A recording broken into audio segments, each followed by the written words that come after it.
The other day I came into the house and I set my keys and my wallet and my cell phone down on the countertop. And my wife Katie said, "Hey, can you move those someplace else?"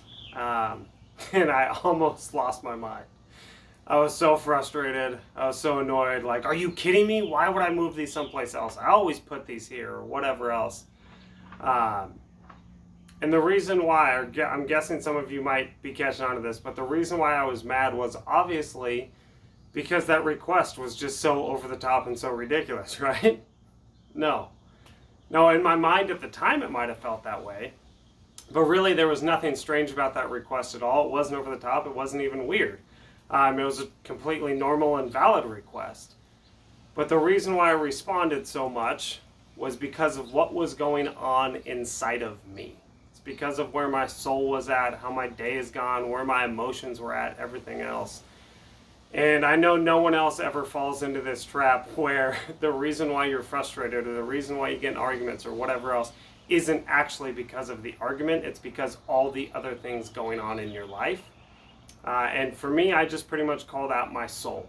It's what's inside of me. It's what's going on. It's what really matters. It's the thing that defines everything else and how I respond to everything else. And the truth is, sometimes I just neglect it.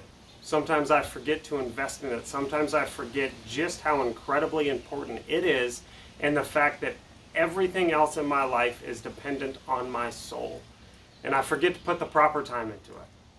And I don't know if you guys do the same, but I was reading through a passage in Luke 5, and Luke 5:16 is very simple, and it simply says, "But Jesus often withdrew to the wilderness for prayer."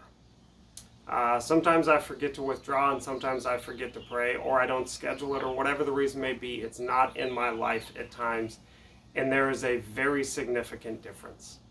So for all of us, my hope is that you're not like me and you don't have that problem.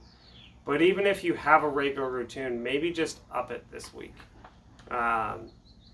Maybe you don't even need it, but I guarantee it's still going to be a positive.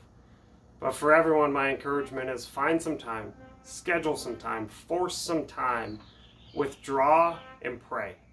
Get alone, spend time with God, let your heart out and just commune with Him, spend time with Him, let Him put His heart inside of you and you give Him your heart, and take care of your soul because everything flows from that.